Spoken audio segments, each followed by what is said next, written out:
Hey guys, welcome to the clubhouse. I'm Billy Jackson. This is my cat Tack, and today we're going to be reviewing my number 3 pick on my top 10 comic book list, and that is the 2014 movie Guardians of the Galaxy Volume 1.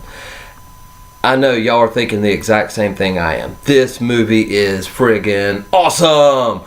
I love this movie, and not just because that, it's a comic book movie. Of course, I'm going to like all comic book movies, which I don't. If you watch my top 10 worst list, you'll see that I don't like all comic book movies, and I'm not just biased to them.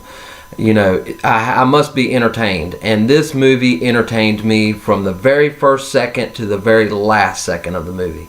I mean, we get action. You get comedy. I mean, beautiful, dazzling effects, CGI used well. I normally do not like CGI effects when they don't need them, and they use these techniques in certain scenes that they didn't need to, and it worked beautifully. A lot of practical and CGI worked together. They took a lot of risks with this movie. For one, who knew who the Guardians of the Galaxy were? I'm a comic book fan. I have been ever since I was a little kid. And I did not know who the Guardians of the Galaxy were when they announced this movie.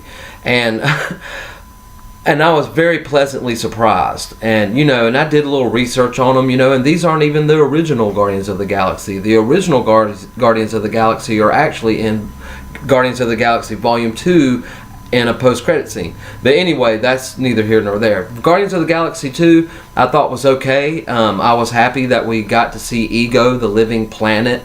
Never in my lifetime, reading comic books and enjoying that kind of lore and that kind of stuff, would I ever thought that we'd see a living planet. And here we have it now. Like I've always say in all these reviews, that it's a great time to be alive if you're a fan like me, because we're getting everything we've always wanted all our lives before our eyes. It's beautiful. They're doing a great job. And they did a great job with this, introducing all new characters. Who thought that a raccoon, crawling up a tree that says 3 words throughout the whole movie, and the raccoon shooting a machine gun and killing people, would capture people's hearts. And it captured my heart. When they said that this movie was coming out, they explained it as being like a space opera. And that's why I wore my, Star Wars shirt, because that was my favorite space opera. So of course I was going to be pumped up for this movie, and I was. And I got more than I thought I was going to get. Just pure awesomeness, the whole movie. I'm a fan of like opening scenes, and this movie is definitely categorized in one of my favorite opening scenes.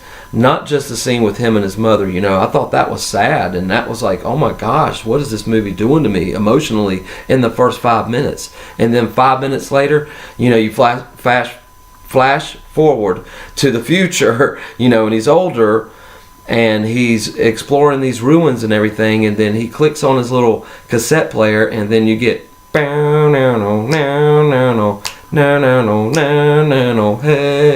hey, what's the matter with you, lady? Yeah. I was like, what is going on? He's picking up lizards, using them as microphones. It was awesome. I was just cracking up, and I was like, it's 10 minutes in. I am dying laughing. And the tone that it set at that time lasted throughout the whole movie. And it was just like getting slapped in the face with pure pleasure. And that's what you get out of Guardians of the Galaxy. It's just pure entertainment. And ever since Avengers came out in 2012, at the end credit scene, we got to see Thanos. And in this movie, we get to see him again 2 years later, and in his full glory, his full golden armor, sitting on his throne, commanding respect from like a guy that's already been established as a, badass, is like. And this guy's just looking at him like he's nothing, and it's true, he is nothing compared to Thanos, and that's why I can't wait for Infinity War coming out in May. And if you're looking forward to that, and you have not seen Guardians of the Galaxy, and you're interested in this whole Infinity War, but you don't want to watch 17 movies of the Marvel Cinematic Universe to try to get to know what's going on, you don't need to. You just need to see the first Iron Man, the first Captain America movie, the first Thor, the first Avengers, second Avengers, Guardians of the Galaxy, and probably Black Panther that's getting ready to come out. And then that's all you need to know what's going on for Infinity War. And I would kick in Civil War in there just because it's pretty much Avengers 2.5, and I love that movie, and you'll see, coming up in future videos. But that being said, Guardians of the Galaxy is a must watch, and not even if you're into this kind of stuff. If you're just watching this because you love me, and you don't care about comic book movies, but you love comedies, I definitely suggest just trying to give this movie a shot because it will crack you up. Anyway, that being said, I love this movie. I can go on and on and on, as you can tell, but I'm going to end it there and just say I hope you like my videos. But what do you think of Guardians of the Galaxy? Have you seen it? Let me know in the comments below. I want to know what you guys think about this movie. And as always, keep yourself happy every day, and the only way to do that is to remember the only thing stopping you is you stopping. Bam!